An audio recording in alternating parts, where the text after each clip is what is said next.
responda rápido. O que é que você mais ama na sua vida? O que é que tem mais valor para você? Sua casa? Seu carro?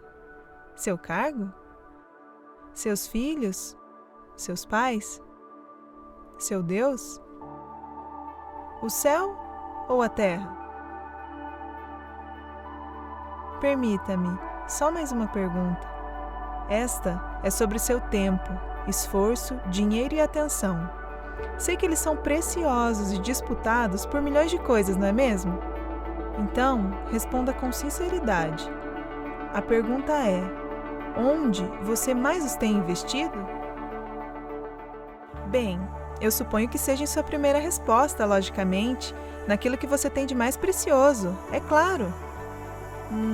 Tudo bem, a resposta foi diferente. Então saiba que você não é o único que respondeu assim. Na verdade, uma multidão ao seu lado também tem colocado em prioridade o que não é o mais importante. Assim, o que é principal sai do primeiro lugar e, no mesmo instante e em ato contínuo, algo secundário toma o lugar do primeiro. Logo, algo ocupará também o terceiro lugar e assim por diante. E com isso, o principal fica de lado. As palavras de Jesus foram sábias e diretas. Onde estiver o seu tesouro, aí também estará o seu coração. Ele não diz pode ser, talvez ou quem sabe. Ele diz com toda certeza, ali estará o seu coração. Jesus também não disse, onde estiver o seu tesouro, aí também estará a sua mente ou os seus pensamentos. Ele disse coração. Porque ainda que seu cérebro pare, você pode continuar vivo se o seu coração ainda estiver a bater. Mas se o seu coração parar, então sua vida não mais existirá.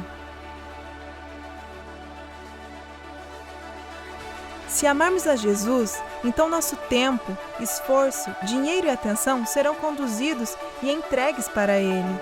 Se o nosso coração está em missões, então nosso interesse, amor e empenho estarão voltados para os perdidos e para a expansão do reino de Deus. Investimos naquilo que priorizamos e ninguém concentra tudo isso naquilo que é secundário.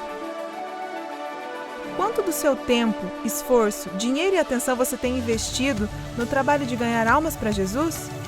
Quando foi a última vez que você chorou por uma alma, que seu coração ardeu, queimou, incendiou pela vontade de fazer Jesus conhecido por onde passasse?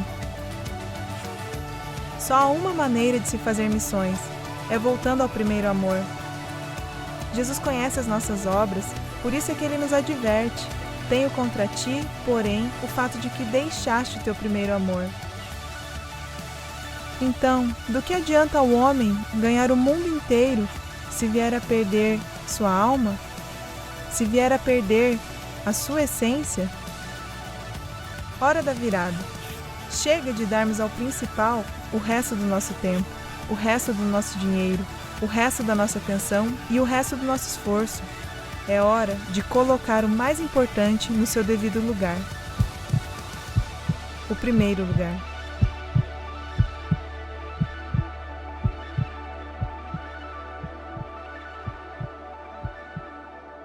Campanha de Missões Estaduais 2015.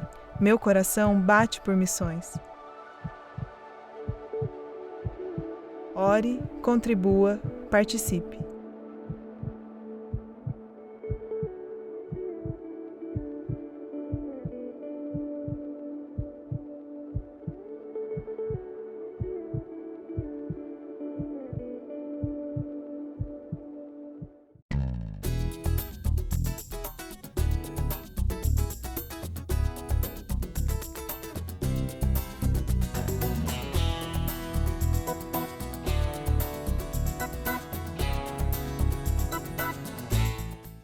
Olá, querido telespectador, estamos aqui para mais um programa juntos e o nosso objetivo nesta hora é falar para você sobre onde está o seu coração, ou onde você tem procurado dar prioridade na sua vida. E o texto que eu quero tomar como referência nesta hora se encontra no Evangelho conforme narrou o evangelista Mateus, no capítulo 6, versículos de 19 a 21, que diz assim, Não acumulem para vocês tesouro na terra, onde a traça e a ferrugem destroem, e onde os ladrões arrombam e furtam. Mas acumulem para vocês tesouro no céu, onde a traça e a ferrugem não destroem, e onde os ladrões não arrombam nem furtam. Pois onde estiver o seu tesouro, aí também estará o seu coração. Querido telespectador, um andarilho, ele caminhava com um amigo em uma rua famosa em Manhattan, e eles estavam caminhando naquele barulho ensurdecedor do tráfego, e cada vez que eles caminhavam, o seu amigo botava a mão no ouvido e dizia o seguinte: está ouvindo o barulho de um grilo? O amigo olhou para ele e falou o seguinte: mas é impossível, no meio de toda essa barulhada, você ouvir um grilo. Ele pega uma moeda que está no seu bolso, joga no concreto, joga na calçada, e aí o seu amigo olha para ele e diz: qual é o seu objetivo? E quando aquela moeda cai no chão, várias pessoas que estavam ali à volta param para olhar aquela moeda, o barulho daquela moeda, então chama a atenção daquelas pessoas. E aí então o seu amigo andarilho diz para ele o seguinte: todos estamos sintonizados com certas coisas. Nossos ouvidos ouvem aquilo em que está voltado o nosso coração. Prezado telespectador, esse é o discurso conhecido como Sermão do Monte. Aliás, discurso esse que é conforme os críticos em homilética. Homilética é a arte de pregar sermões religiosos. E conforme os críticos em homilética, é o maior sermão pregado em conteúdo na face da terra. Nesta parte do sermão, Jesus Cristo ele faz algumas considerações interessantes e ao mesmo tempo fortes demais para o contexto em que vivia. E ele afirmou, conforme registrou o evangelista Mateus no capítulo 6, versículo 19 a 21, que a nossa condição na nossa vida aqui na terra, ela está muito voltada para o nosso coração, ou está muito voltada para o que o nosso coração se inclina. E ele afirma de forma tão categórica, e inclusive na última vez que estive nesse programa, eu estive falando abordei sobre o Sermão do Monte, esse mesmo Sermão do Monte, abordando o assunto, o poder da comunhão com Deus, conforme está registrado lá em Mateus no capítulo 6, versículo de 25 a 34. Naquela oportunidade, abordei sobre a questão da ansiedade, e hoje eu quero me apropriar do texto em destaque para falar sobre esse assunto que é onde está o seu coração, onde você tem colocado o seu coração ou qual é a prioridade da sua vida. A palavra coração na Bíblia, ela tem pelo menos vários significados, mas um dos principais significados, ou pelo menos dois grandes significados principais, referem-se a atitudes ou emoções. O Sermão do Monte, ele é riquíssimo em lições para a vida humana. Na sua introdução, no capítulo 5, versículos de 3 a 12, Jesus ele aborda sobre as 9 bem-aventuranças. E aí depois, no capítulo 7, versículos de 24 a 27, quando ele destaca o fecho do seu sermão, ou o fechamento do seu sermão, ou na conclusão do seu sermão, ele destaca que é sábio o ser humano que coloca em prática os seus ensinos. E ele inclusive compara o homem sábio ao que constrói a sua casa sobre a rocha, e o tolo que constrói a sua casa sobre a areia. Dos capítulos 5, versículo 13, até o capítulo 7, versículo 23, Jesus trata de vários assuntos relacionados à vida espiritual, à vida emocional, à vida social, à vida material. Sobre a vida espiritual, inclusive abordei sobre esse assunto no último sermão. Sobre a vida espiritual, ele trata do relacionamento do homem com Deus. Sobre a vida emocional, ele aborda sobre o relacionamento do homem consigo mesmo e com o seu semelhante, o que reflete na vida social. Sobre a vida material, Jesus Cristo ele destaca como o homem deve lidar com os bens materiais. E um detalhe interessante, o bem de maior valor, o bem maior que você tem é o seu corpo. Você sabia disso? Está registrado lá em Mateus, capítulo 6, versículo 25. Agora, nessa parte do sermão que nós acabamos de ler, Mateus capítulo 6, versículo de 19 a 21, Jesus está falando especificamente sobre a vida material. Ele está falando sobre riqueza, ele está falando sobre dinheiro. A impressão que dá é que as pessoas na época de Jesus, elas estavam preocupadas demasiadamente com os bens materiais. A pergunta que eu faço para você nesta hora é diferente dos dias de hoje? Parece que as pessoas elas estão tão voltadas para os bens materiais que elas estão se esquecendo de viver uma vida que realmente agrada a Deus. É bem verdade que todos precisamos de recurso financeiro para o nosso bem-estar social, para o nosso conforto material, e isso não é pecado se conseguirmos de forma honesta. Mesmo que você se torne a pessoa mais rica do mundo, você trabalhando de forma honesta, de forma que venha proporcionar à sociedade desenvolvimento para a mesma, isso não é errado, não é pecado. Mas muitas pessoas, elas estão tão obcecadas pelos bens materiais que estão perdendo a alegria de viver. Inclusive suas referências, os seus ideais estão altos demais, e aí por isso elas acabam se frustrando e perdem a alegria de viver como Jesus Cristo gostaria que elas vivessem.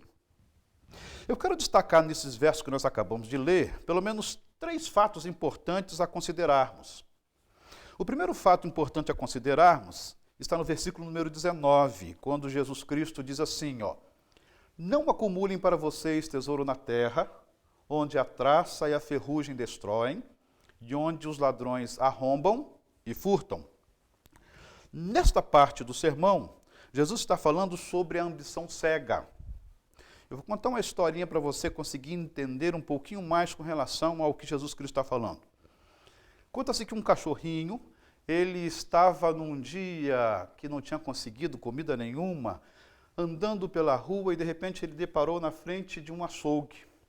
Quando ele para na frente daquele açougue, ele vê muita carne pendurada naquele açougue, e ele fica alguns minutos a observar aquela carne, querendo comer aquela carne, e de repente o açougueiro, ele vendo aquela situação do cachorrinho, ele pega um osso, joga para o cachorro, e ele abocanha aquele cachorro e corre alegremente para um canto para então se deliciar com aquela alimentação. Só que no caminho para o local que ele iria ficar a só comendo aquele osso, tinha uma ponte. Ele passa por cima da ponte e de repente ele vê a sua imagem refletida naquele rio. E aí então ele olha para aquele rio e vê lá embaixo a imagem resplandecente dele, a imagem dele. E aí ele imagina que era um outro cachorro que estava lá embaixo, com um osso maior do que o dele. Ele então pula no rio para pegar o osso daquele outro cachorro. Só que quando ele pula do rio, ele então abre a boca e o seu osso cai. Quando ele percebe que caiu o seu osso, ele mergulha na busca do seu osso, do seu apetitoso almoço, mas, infelizmente, ele não consegue mais pegar aquele osso e ele sai daquela água com uma grande lição, que a ambição cega o entendimento e o desejo de possuir o que é dos outros faz o indivíduo desperdiçar o que tem em mão. O homem mais sábio que viveu no chão do planeta Terra se chamava Salomão. E Salomão, em Provérbios, no capítulo 1, versículo 19, ele diz assim, tal é o caminho de todos os gananciosos. Quem assim procede, se destrói. Por isso, é que Jesus Cristo, nesse versículo número 19 de Mateus, capítulo 6, diz assim, não acumulem para vocês tesouro na terra, onde a traça e a ferrugem destroem, e onde os ladrões arrombam e furtam. Ou seja, Jesus está falando aqui da ambição cega.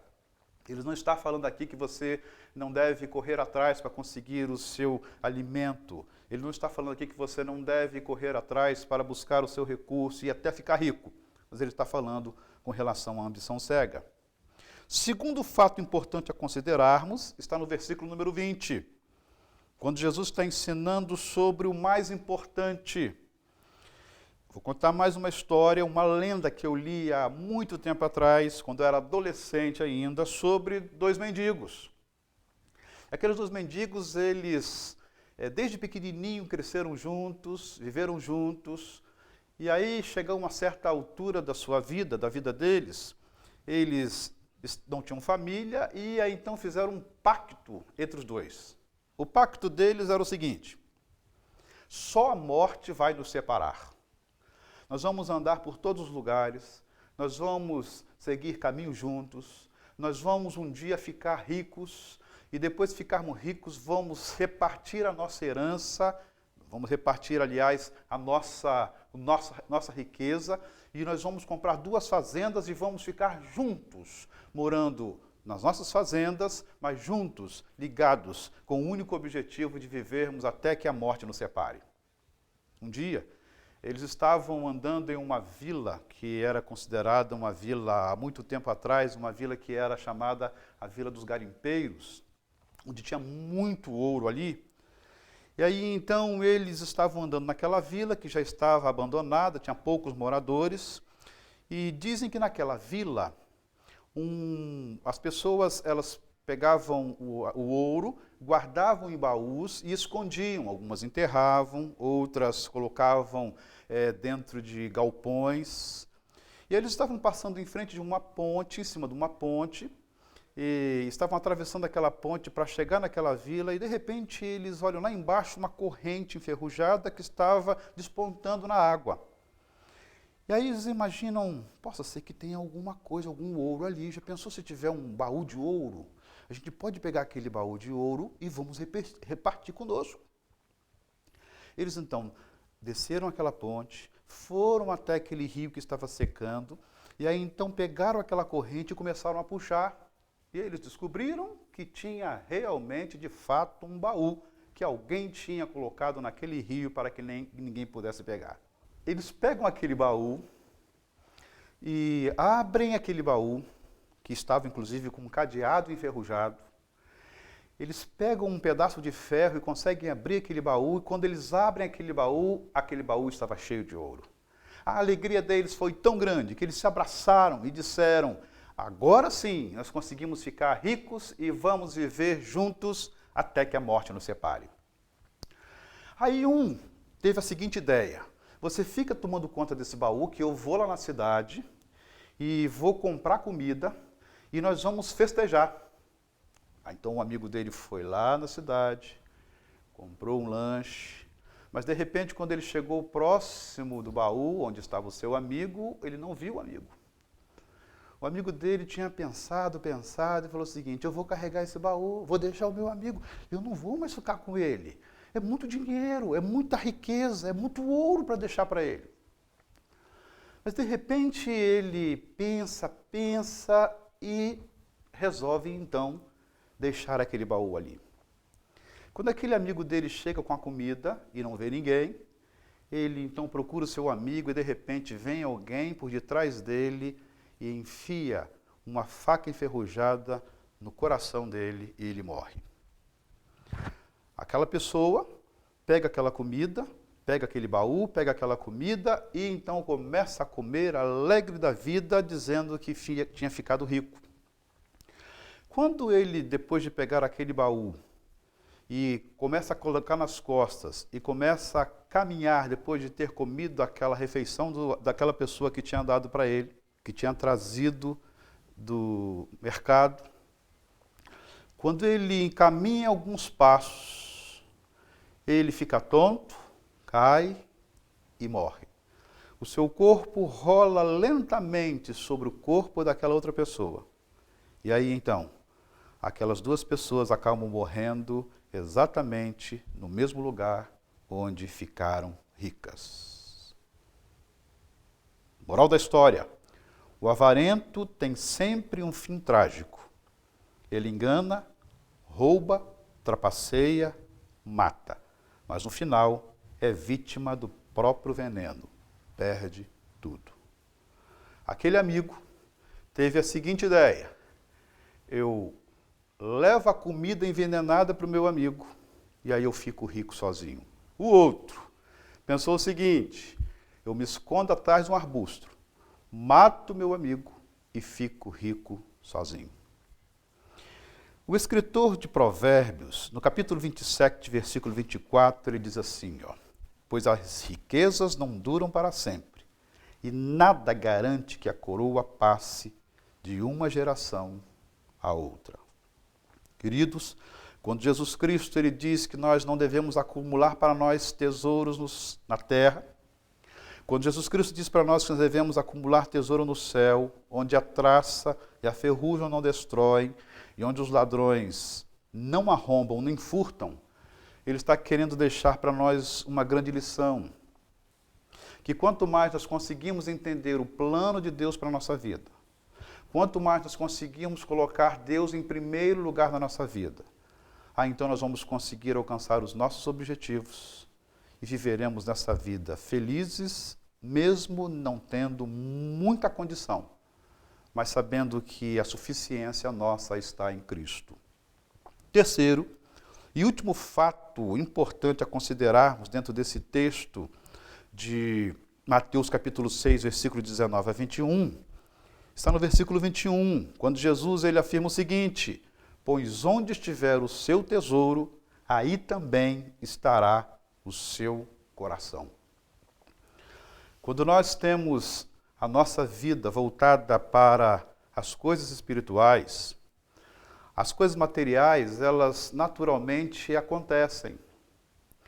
As coisas materiais, elas naturalmente fazem com que nós consigamos aplicar nas coisas espirituais. E quanto mais nós conseguimos entender o plano de Deus para a nossa vida, muito mais nós conseguimos entender que viver para Deus nesta vida é viver verdadeiramente como Deus gostaria que vivêssemos e como Cristo viveu. Uma grande lição que nós podemos aprender está no homem que, no meu ponto de vista, foi um dos homens que mais viveu a intensidade do Evangelho, que foi o apóstolo Paulo.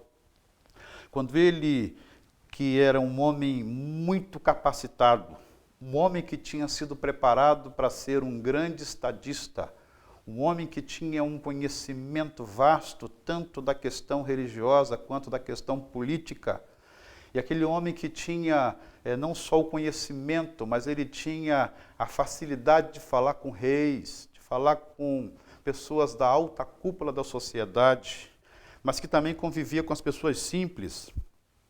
Ele afirma o seguinte em Filipenses capítulo 4, versículos 12 e 13.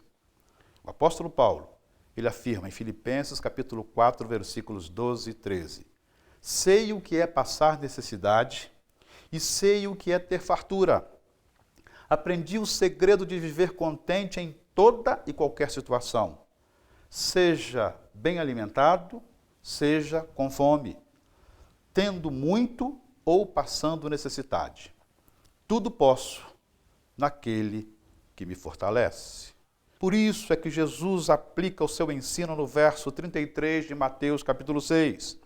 Busquem, pois, em primeiro lugar o reino de Deus, e as demais coisas vos serão acrescentadas. O que podemos aprender com esse texto? Que o prazer da vida está quando Deus está no controle, ou quando Deus é prioridade, ou quando colocamos Deus em primeiro lugar. O resto é consequência. Por isso, a pergunta que eu faço para você nesta hora é: onde está o seu coração? Eu gostaria de orar com você nesta hora. Eu gostaria de pedir a Deus que Ele esteja lhe dando sabedoria, lhe dando capacidade. Talvez você tenha enfrentado algumas dificuldades, talvez você tenha enfrentado algumas lutas, talvez você tenha perdido, inclusive, até mesmo a vontade de viver, porque vive muito preocupado ou muito preocupada com os bens materiais e tem perdido o que é mais precioso, de buscar em Deus toda a referência para a sua vida. Por isso eu gostaria de onde você estiver agora, na sua casa, no seu trabalho, aonde você estiver, pare nesse momento para refletir sobre onde está o seu coração. E permita que realmente você possa abrir o seu coração para aquele que é o Senhor da vida, a pessoa de Jesus Cristo. Vamos orar. Querido Deus e eterno Pai Celestial, eu quero nesta hora agradecer ao Senhor porque o Senhor nos dá o privilégio de vivermos única e exclusivamente para glorificarmos o Teu nome. Nesta hora, quando nós estamos aqui diante desses telespectadores, dessas pessoas tão queridas, que estão separando o seu tempo para ouvir da Tua palavra, talvez essa moça que está angustiada, que o seu coração está dilacerado por causa de tantas lutas que ela tem passado, talvez esse moço que, em função de estar desempregado, está com o seu coração triste, amargurado, decepcionado com a vida. Talvez esse senhor que talvez não tem como sustentar a sua família e está tão desesperado a ponto até mesmo de não mais sentir prazer nessa vida. Deus, eu quero pedir ao Senhor que o Senhor esteja trabalhando nesses corações. Deus, eu quero pedir ao Senhor que o Senhor esteja moldando esses corações. Deus, eu quero pedir ao Senhor que o Senhor esteja transformando esses corações e que eles possam sentir o desejo de buscar no Senhor toda a solução para os seus problemas. Deus, eu também quero colocar diante do Senhor essa dona de casa. Talvez ela tenha se entristecido nos últimos dias, porque o seu filho, a sua filha, tem esquecido dela e talvez até envolvido com drogas. Deus, eu quero pedir ao Senhor que o Senhor esteja nesta hora consolando esse coração. Ó Deus, mas também eu quero colocar diante do Senhor a vida dessa família que está feliz, porque tem procurado colocar o coração deles no altar do Senhor. Por isso eu quero pedir que o Senhor esteja honrando a vida deles e principalmente que eles possam continuar servindo aquele que é o Senhor da vida. Muito obrigado por esta hora. Nós pedimos a bênção do Senhor sobre cada um dos nossos telespectadores. No nome de Jesus Cristo, nosso Senhor e Salvador. Amém. Ok, querido telespectador, muito obrigado pela sua sintonia. Esperamos estar no próximo programa com você e contamos com a sua audiência e com a sua simpatia. Que Deus o abençoe e que fortaleça o seu coração.